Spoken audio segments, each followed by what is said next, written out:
Sir क्या कहेंगे, आज बहुत बड़ी दुखद घटना हुई हेलीकॉप्टर क्रैश में। अजीत दादा पवार के साथ 5 और लोग एक्सपायर हुए। कैसा लगा सुन के? महाराष्ट्र के इतिहास में आज सुबह जब ये खबर आई कि महाराष्ट्र के उप मुख्यमंत्री आदरणीय अजीत पवार साहब के प्लेन का लैंडिंग के वक्त क्रैश हो गया, हमारे मन में यही सोचता कि जिस तरीके से अजीत पवार जी हमेशा हर जंग से वो बाहर निकलते हैं, हमारे यही सोचता कि इस जंग में भी वो किसी भी तरीके से वो बाहर निकलेंगे और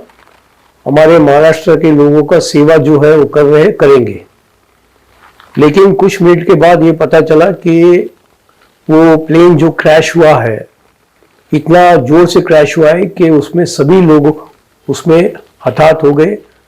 और आदरणीय अजीत पवार साहब भी वहाँ उसी क्रैश में हताहत हो गए। बहुत दुर्भाग्य घटना है। और कल शाम को जब हम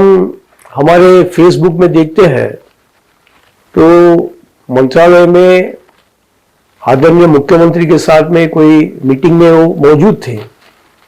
और आज सवेरे जैसे आप जानते हैं कि जिला परिषद के चुनाव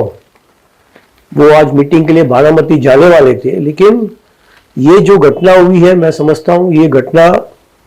पूरा देश और महाराष्ट्र को एक तरीके से हिला दिया है। और ये ऐसे घटना, ऐसे नेता जो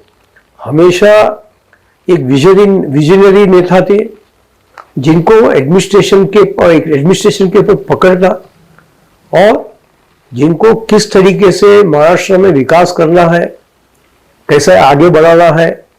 ये सब जो है अजीत पवार साहब को पता चला था और मालूम था कि हम किस तरीके से लोगों का समस्या क्या है, चाहे वो शेतकरी हो,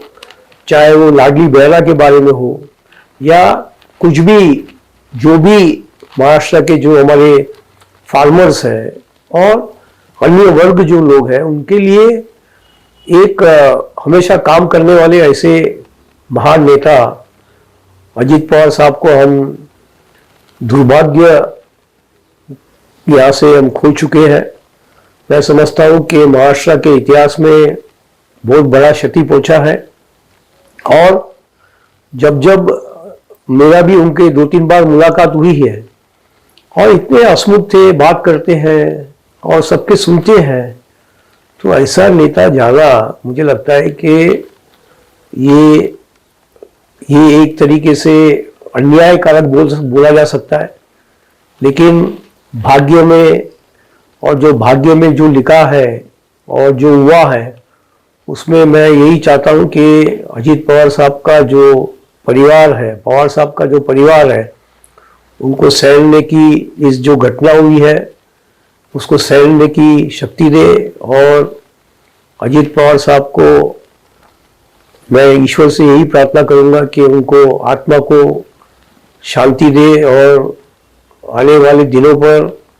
उनका जो कार्य है, जो महाराष्ट्र में हमेशा उन्होंने लोगों के लिए, गरीबों के लिए किया है, तबके वर्गों के लिए किया है, वो वर्गों के लिए काम करता रहे। और मैं मेरा परिवार की तरफ से, मेरे सभी कार्यकर्ता की तरफ से, साइन कोलियाना के सभी भाजपा के कार्यकर्ता की तरफ से मैं भावपूर्वक श्रद्धांजलि देता हूं। महाराष्ट्र में राजनीति में खालीपन महसूस काफी लंबे समय तक होगा, ऐसा एहसास होता है? नहीं, देखिए अजीत पवार साहब जो है कई सालों से उप मुख्यमंत्री थे और वो हर क्षेत्र में, खास करके फाइनेंस क्षेत्र में हो, और उनका अचानक चले जाना कहीं ना कहीं खालीपन तो दिखाई देगा ही। लेकिन अभी भी यकीन नहीं होता है कि हमारे बीच में नहीं है करके। लेकिन मेरा ये सोचना है कि मानना है कि हमारे जो बड़े बड़े वीआईपी लोग हैं, जब वो ऐसे प्लेन में या जाते हैं तो उसका पूरा तरीके से फुल प्रूफ होना चाहिए, फुल प्रूफ होना चाहिए। क्योंकि क्या है, प्लेन के खराबी के वजह से कुछ हो जाता है और उसमें नेता चला जाता है ये बराबर नहीं है। इसके लिए ये जो भी हमारे एयरक्राफ्ट्स हैं, वो सभी एयरक्राफ्ट का जब वीआईपी के लोग जाते हैं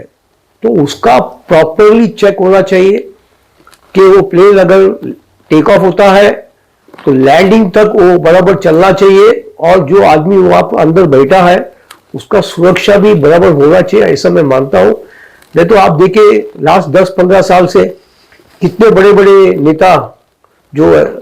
प्लेन क्रैश में चले गए, हेलीकॉप्टर क्रैश में चले गए।